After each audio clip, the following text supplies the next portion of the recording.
Tantor Audio, a division of Recorded Books, presents Sons of Kolchak. A company commander during the Vietnam Tet Offensive of 1968 tells the story of his men's raw courage and valor.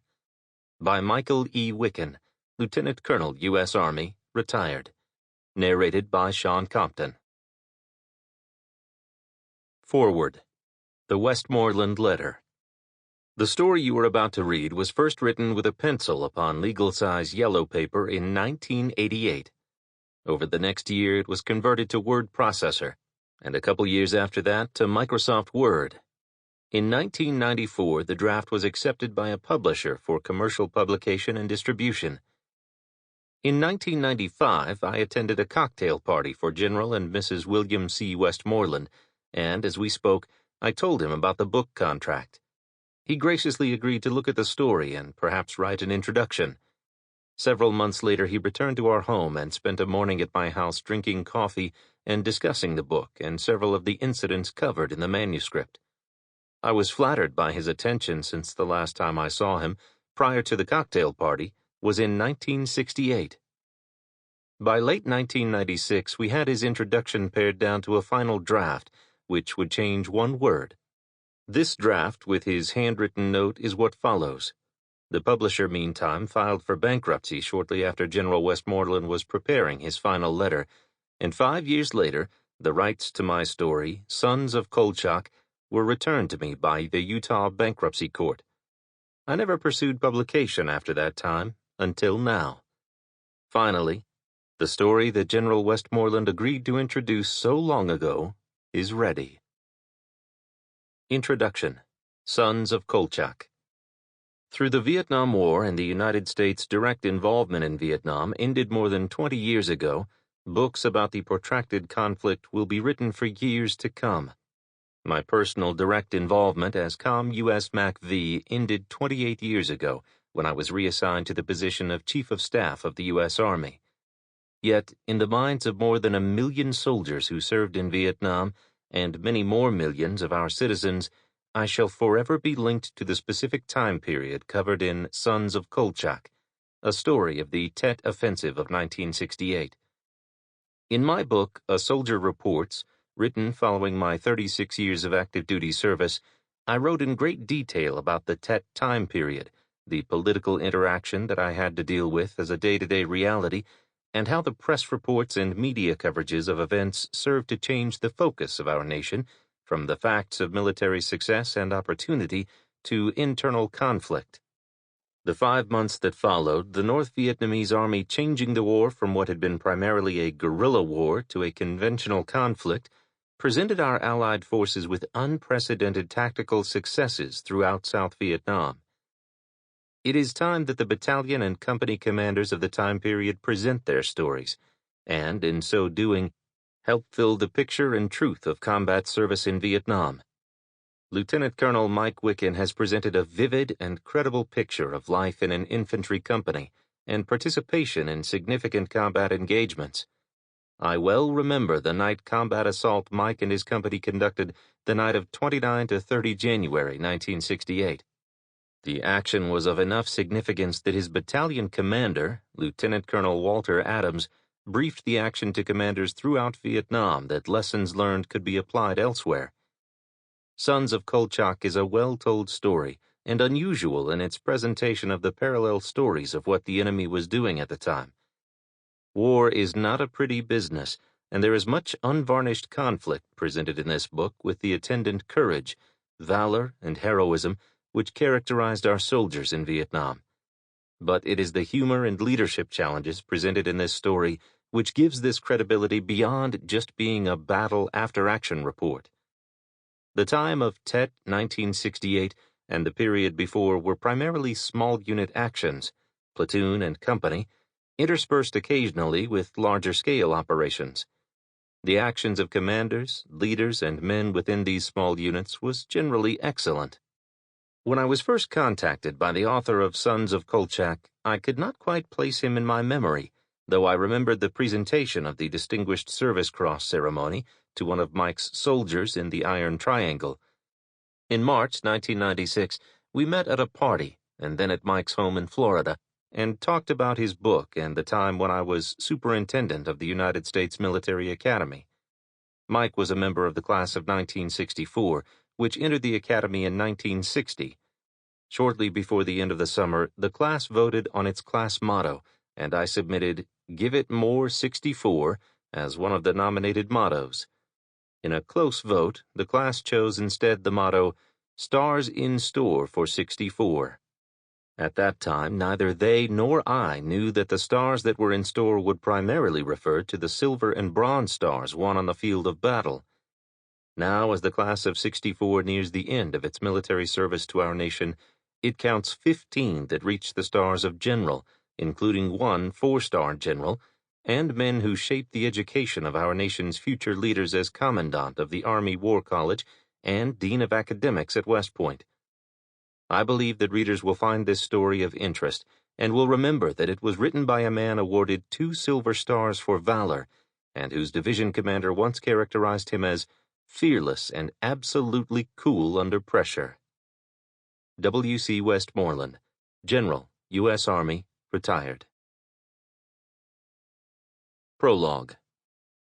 Kolchak was a Russian wolfhound. The wolfhound is the only animal fearless and ferocious enough to consistently hunt and kill wolves. Sometimes, though, in the hunt and ensuing fight, the wolf wins. This does not deter the wolfhound, however, and the most enduring characteristic of this animal is what men call fearlessness. Men have always admired such animals and have used their characteristics to pay honor to men of great courage, skill, or position. To be said to have the eyes of an eagle, or strength of a bear, or to have the regal carriage of a lion, brings an inner glow of satisfaction to men so characterized. The U.S. Army's 27th Infantry Regiment was characterized as being fearless as wolfhounds while serving in Siberia in 1918. The regiment was given Kolchak as a mascot when they departed their mission with the White Russians against the Bolshevik and Cossack belligerents in 1920. The regiment adopted the nickname of Wolfhounds. Though the Army reorganizes from time to time, lineage to a parent regiment is maintained by battalions. Today there are brigades instead of regiments. Before brigades, there were battle groups. There are a few regiments which remain in the Army's organization as armored cavalry regiments, but very few. The 27th Infantry Regiment no longer exists except as battle flags and trophies packed in boxes awaiting a time when our country may once again need units to bear the regimental lineage. During our country's involvement in the Vietnam War, 2 battalions carried the lineage of the Wolfhounds, the 1st and 2nd Battalions of the 27th Infantry Regiment. Both battalions were assigned to the 25th Infantry Division and maintained their permanent base camp at Cu Chi, some 25 miles to the northwest of Saigon. In late 1988, I was contacted by a writer of military history. He had learned that I was involved in certain battles that he was researching for a book about the Tet Offensive of 1968. He was looking for some highly detailed, first-hand accounts of that time period and asked if I could provide him information. I responded that I indeed had some information that he might find of use. However, I thought the story might be too long to include in his book. Then I set out to see if I could recover the data which would help me tell an accurate story, not just a story shadowed by the passage of time and colored by faulty memories. I did not keep a journal of my time in Vietnam, but I was able to recover 3 sets of data that let me trace the locations and events described in this book. My wife and my parents kept the letters I wrote them from Vietnam. The letters written to my wife were some of the most boring letters ever written to anyone. In trying to shield her from actual events, I think I overdid the job. But those letters gave me 2 important things: locations and dates. The letters written to my father contained the details of what occurred. I had the need to recount what was happening from time to time, and I used my father, an Army officer himself, as the man entrusted to be told what I was doing. The third data source was the very few battle after-action reports and papers that I kept and just never threw away. The task that I thought could be completed in 30 or 40 pages took almost 10 times that to complete. By the time I had written 20 pages, I realized that to tell the real story, I would have to take the time to tell nearly the whole story. The story is, of course, a very personal one, as seen from my eyes and the memory of my experience. But this is more than just my story. For this story includes the elements which make the experiences of the 2nd Wolfhound Battalion truly unique. It is the telling of meeting and re-meeting the same enemy units that makes this more than just a memoir. It is truly a story of conflict and revenge. Instead of using actual names of people, commanders, leaders, sergeants, and soldiers, I chose to use instead their call signs for the positions they occupied. I did this for 3 reasons. First, because it is the events and actions of this story that are most important. Second, because I just could not remember the names of many of the people whose actions I have described. And third, and most important, because I did not want to give undue weight of importance only to the men whose names I remembered. For those who are not familiar with call sign convention, I have tried to link the call sign with the position occupied at logical places in the story. It is interesting to note that in the Army today, call signs and frequencies assigned for radio communication are changed several times daily. 50 years ago, that was not true, and our units maintained the same frequencies and people maintained the same call signs for the entire time they held a particular job position. Therein lies one of the elements of this story, for it explains how the enemy hunted us, even as we hunted them. The enemy we faced was far more sophisticated in their intelligence capabilities than we generally supposed. I have included 4 names only. The first is that of Captain Leroy Pitts. Leroy was the man who preceded me as commander of Charlie Company. Leroy's name is there to preserve the point of historical interest that his final actions in this life produced. Captain Leroy Pitts was the first black officer to be awarded the Medal of Honor. I have tried to tell of his actions what the men who were around him when he died told me. The second name I have preserved is that of General Westmoreland, just because it made better sense than calling him the MACV commander. The third and fourth names are those of 2 Vietnamese, Sin and Siem, because their role was constant and clearly identified, and this allowed me to differentiate their actions from those of the rest of my soldiers. Both were made honorary wolfhounds, and both were a credit to our unit. At the end of a man's tour with the wolfhounds, he was accorded the honor of being a son of Kolchak, the king of all wolfhounds. The departing soldier was given a parchment scroll attesting to his status as a true wolfhound. The scroll given in Vietnam reads, Omnipotent Order of Kolchak, King of all wolfhounds. To all true pups, wherever ye may be, greetings. Know ye that from the hazardous environs of Cu Chi, through the Michelin Gauntlet and up the Boiloy Corridor, has come a staunch and true bearer of the crest, who has washed the paddies of Zam Moi with the sweat of righteous terror, and has, through arduous practice, developed the artillery flinch to the satisfaction of his superiors. Be it further known that since the gallant challenger of Hanoi and the Viet Cong has looked unblinkingly into the tunnel mouths of the enemy, known the ecstasy of being selected as a sniper's target, has been duly initiated into the association of the ambushed, and accepted into intimacy by the virtuous sisters, Heat, Humidity, and Monsoon, christened with the revered drippings of non-potable ice and baptized in Saigon tea. Be it therefore proclaimed that name has been found worthy to be admitted to the Omnipotent Order of Kolchak as a regal barker.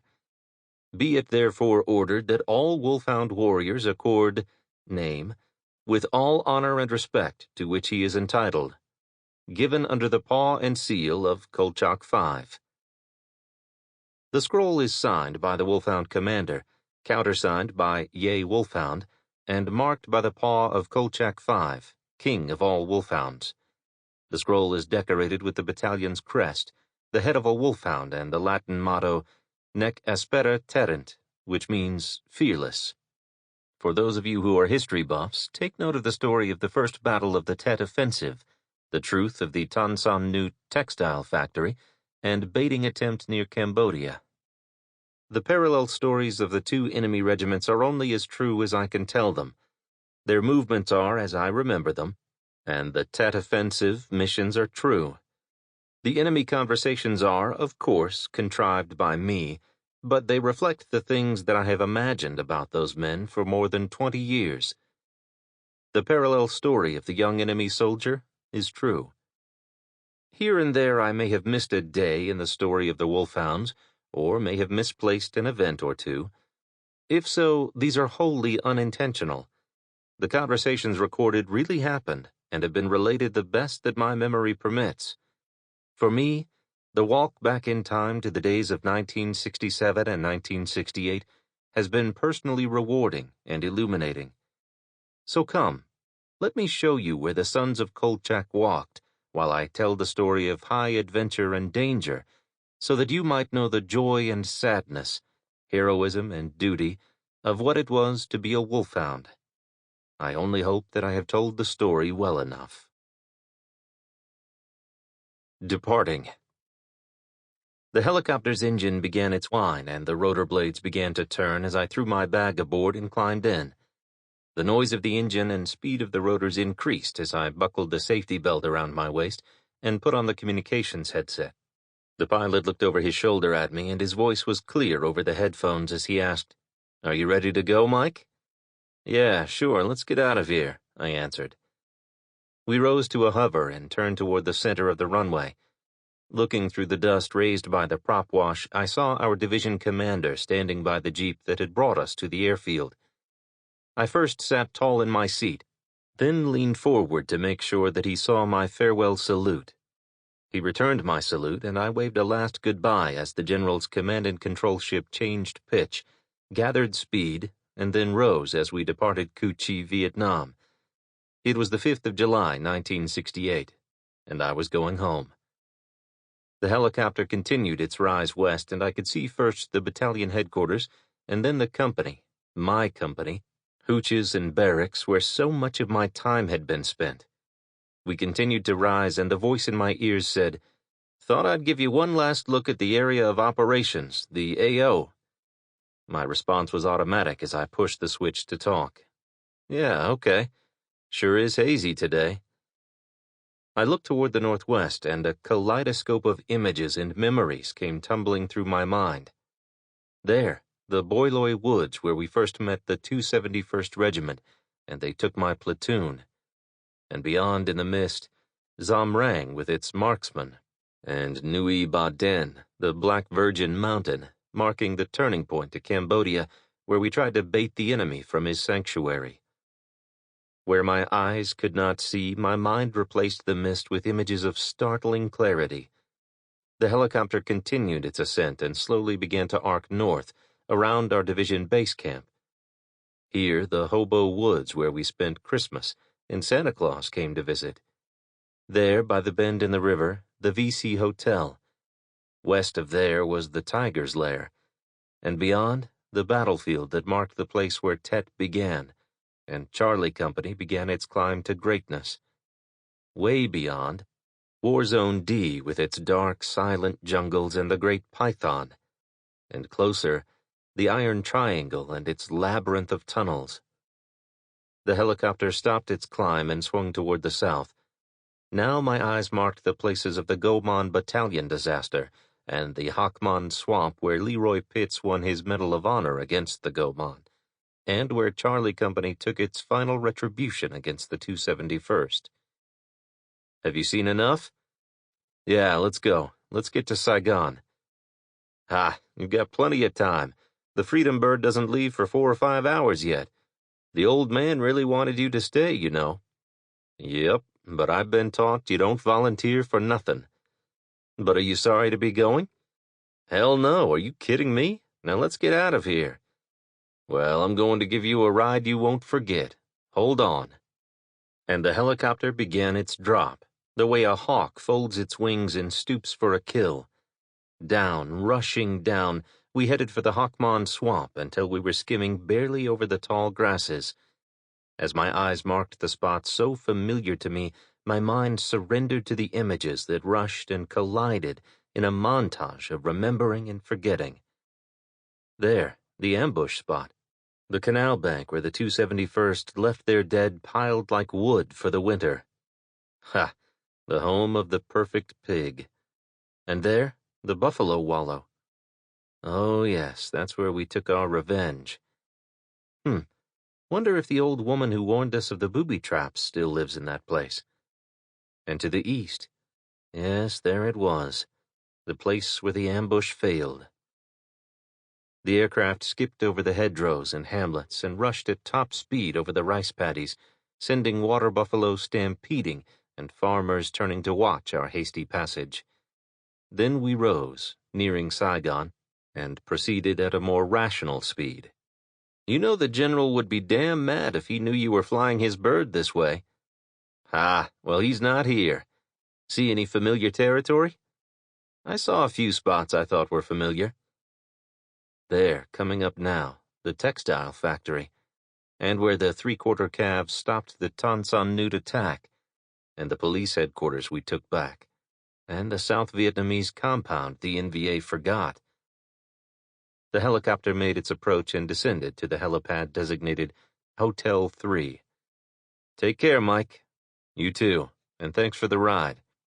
Anytime. Sure you're not going to miss this place? Hell no. I'm not leaving anything behind but dead soldiers and bad memories. Bye, and thanks again for the ride. I took my bag and walked the short walk to Camp Alpha. It was time to out-process. Time to go home. A few hours later it was wheels up as our Freedom Bird began its steep ascent to the east to avoid any possibility of ground fire.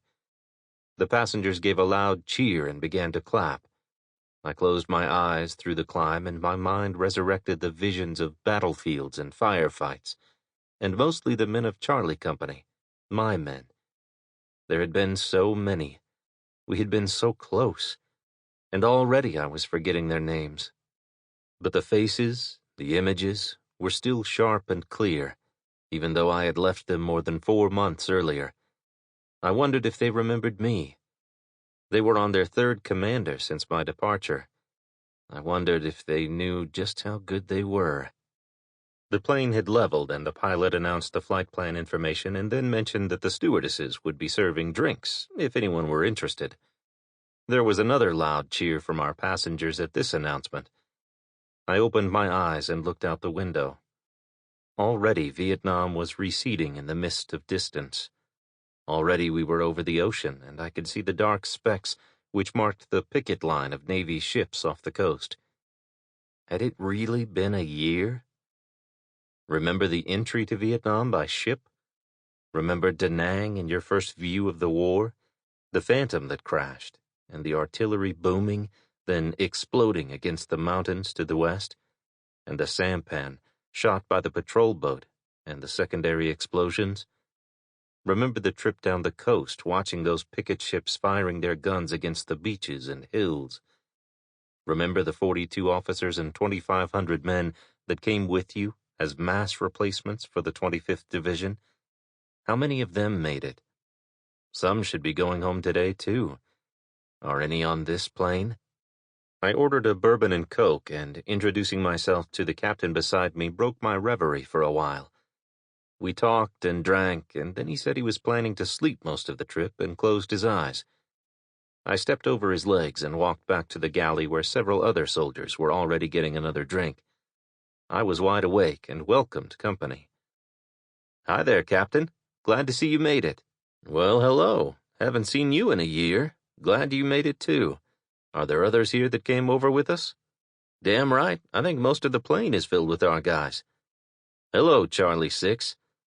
Damn, I'd forgotten that you came over with us, too. How's the company? Well, it's all right, but it's on its third commander since you left. The first 2 were relieved, but the latest one, he might turn out to be a good Charlie 6. Damn, we lost a lot of men after you left. Is Top still there? Damn right, he extended, you know. Thought you'd extend, too. Heard you had a cushy job as an aide. Hey, remember when Top played Santa Claus? We both laughed at the memory and talked some more. And the memories, the images, kept rushing back as we talked.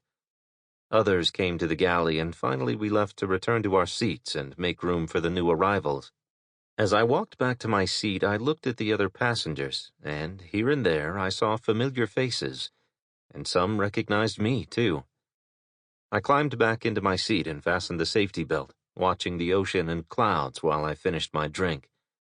Then I sat back and closed my eyes, thinking that I, too, might sleep. But my thoughts kept me awake, and finally I let them wander, taking me back to Charlie Company and how it all began. Zam rang. Damn, damn, damn. Here I was in the middle of a firefight, and I had only landed to join Delta Company 5 minutes ago. If I had just kept my big mouth shut, I'd still be orbiting with our battalion commander and operations officer 1,500 feet overhead, bored but safe. But no, I had argued that I needed to be on the ground with the companies if I was going to ever develop any current intelligence and not just parrot week-old rumors and reports from daily INTSUMs, intelligence summaries. If I had just been straightforward with our new battalion commander, Trojan 6, I wouldn't be here now. I had told him that I wanted a rifle company, but he was new to the battalion and didn't want to change the organization. I hadn't told him that I really resented being treated as no more than a radio operator for Trojan 3, our operations officer. I hadn't told him that I felt I was being prevented from doing the job to which I was assigned. I hadn't told him how much I resented him giving Alpha Company to a newly assigned captain. Damn it, I hadn't told him just how badly I wanted a command. Minutes before, 2 platoons from Delta Company and 1 platoon from Alpha Company had begun crossing an area of rice paddies to enter the hamlet of Zam rang. Delta 6, the Delta Company commander, and his command group were trailing the 2 Delta platoons on the right, and I trailed behind the Alpha platoon leader on the left flank. The platoons, moving into the chest-high meadow of green rice stalks, spread like dark green fence posts against the bright green of the rice. 20 yards into the rice paddies, the platoon leaders with their radio operators separated from the hedgerow line and followed their troops. And 30 yards later, I saw Delta 6 step into the waving fields, followed by his radio operators, artillery observer, medic, and interpreter. I watched and studied the dark green line of bamboo, which marked Zam rang. At that range, the play of light and shadow blurred any detail.